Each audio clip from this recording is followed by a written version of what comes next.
Hello, children. Today, let's talk about our writing abilities. Writing, like speaking, is an important communicative skill. We can express our ideas and messages clearly and directly to listeners. Writing well is a skill that not only helps us succeed in our academics, but also in life as a whole. It teaches you how to organize your ideas more rationally. Writing sharpens your creativity, and the more frequently you write, the better you get at it. It widens your knowledge base and increases your imaginative abilities. To write well, you must read books, novels, stories, and newspapers regularly. If you can communicate well, you become a more confident person because remember, the pen is mightier than the sword. The pen and the written word hold a great deal of power. So today, let's talk of narrative compositions. A narrative essay is one that tells a story. It talks about a particular event or a series of events and describes the kind of experiences that the writer gets from it. It is important to practice writing down personal experiences to learn how to write narrative essays. Well, some points to keep in mind to write narrative essays are: first, create an outline of the basic parts of your narrative.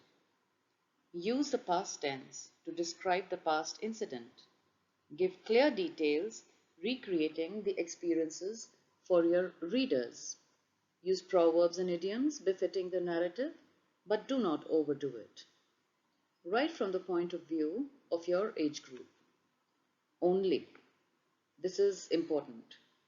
Do not use short forms or slangs. Let your work be original and imaginative. Do not start your sentences with and or then. Narrate events. Describe less. Most narratives, like stories, have a plot, characters, settings, and other components. Describe events chronologically to avoid confusion. Most importantly, double check the requirements and guidelines, if any, given in the question.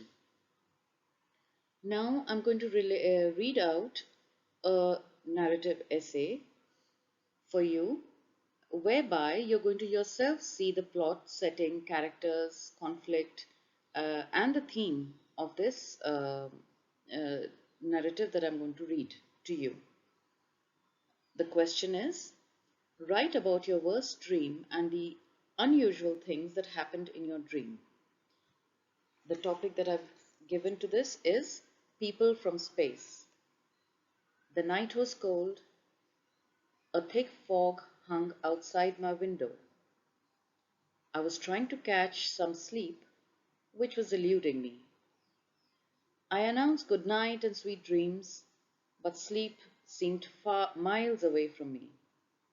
I paced up and down, clutching to the shawl, and switched on the television to see if there was any interesting program on it.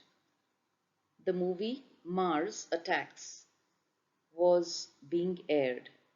It was an exciting movie about strange creatures from Mars landing on Earth. The movie kept me spellbound. After it was over, I stretched myself on the bed and fell fast asleep. After some time, I heard a knock at the door. I saw before me a strange boy with two antennae-like objects sticking out of his head over a hairy body. His owl-like eyes resembled the characters that I had just seen from Mars. I screamed in fright, but he spoke something in a language unknown to me. He had a language interpreter device, which he turned on. I learned that he had come from Mars. He extended his thin hand for friendship, but I chose to do namaste instead. He talked of life on Mars, telling me how big it was, having its own solar system. They survived on noble grass that is in abundance there. After enough of chit chat, I requested him to let me sleep, as I had to attend to school the next day. He reached He reacted rather angrily. Snatching the translator from my hand, he pointed his gun at me, and in a flash, I was in flames. I screamed, "Help! Help! This boy is killing me!" I suddenly felt a splash of cold water on my face. Opening my eyes, I saw my mother peering down at me. "What's the matter, son?" said she, with a warmth only mothers can have. How relieved I was to see her face and realize that this was just a dream. Now, just to revise, we must know how to write a narrative essays, keep to the chronological order, use dialogue if possible, describe people, places, and things. If it is imaginative and not based on real event, then plan a plot, create a setting, induct a conflict, and then resolve the issue in a natural fashion. It's definitely going to be an interesting read for everybody. Try to be original. Now for your assignment, in about 250 to 300 words, write an account about an occasion when you were put in charge of looking after your younger siblings in the absence of your parents and how you handle them. So use your imagination, see the pictures here. Let it be a funny narrative. It's definitely going to bring in some smiles. So enjoy writing. So now let's talk of letter writing. Writing letters is a real fun thing. Isn't there something special about sitting down and reading a letter meant for you? In today's fast paced society, pen and paper are certainly not our go to channels of communication. Remember, letter writing requires great thought. It teaches us to write in a good, legible handwriting, which is so important in today's time. Letters can be kept forever. It accounts for so many beautiful, countless memories that take us back in time. People's personalities shine through the kind of letters they write and the language they use in it. Identifying the audience is important. To loved ones and people we know, we write informal letters.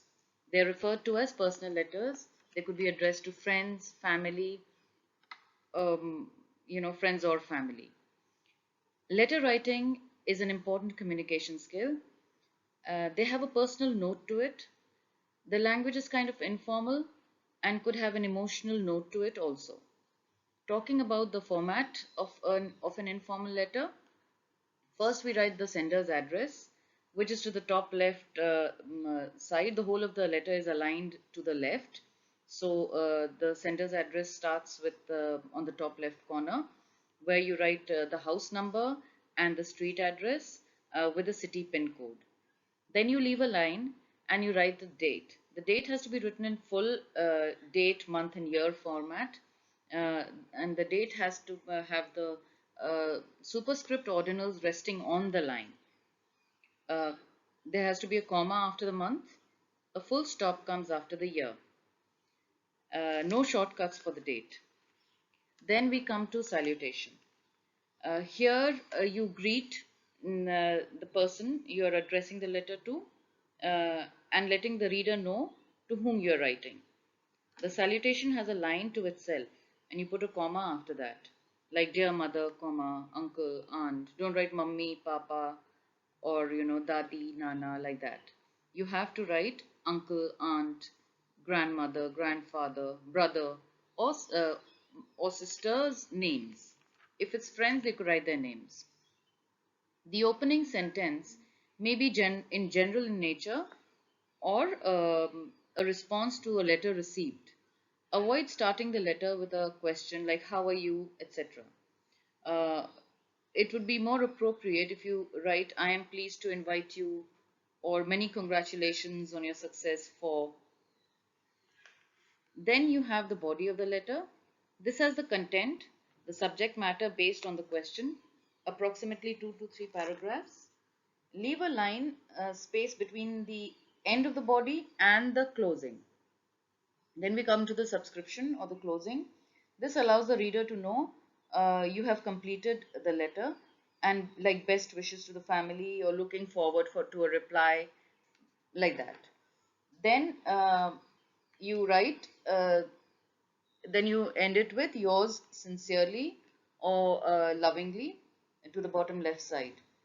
Uh, Remember, it's if it's an informal letter, you don't write your surname, and the your Y has to be capital, and sincerely or lovingly, the next word has to always have a start with a small letter.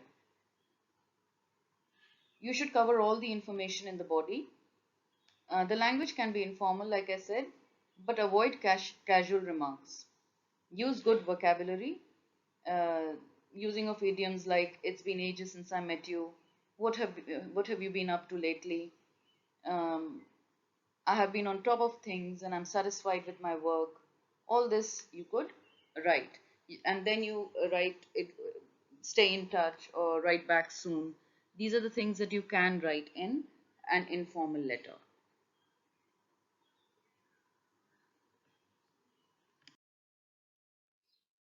In a formal letter, you're addressing a person or an organization with whom you're not familiar.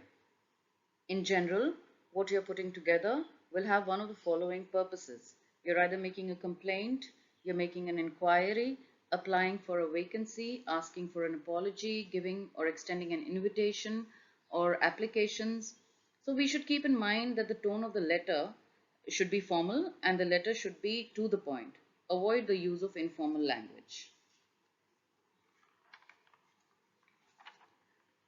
Here again, we write the sender's address to the top left corner in the same way that I explained in the informal letter.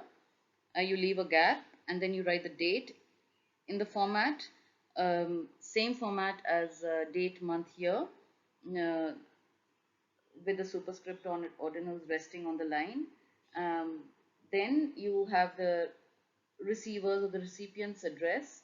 It is an organization or a person. You write that.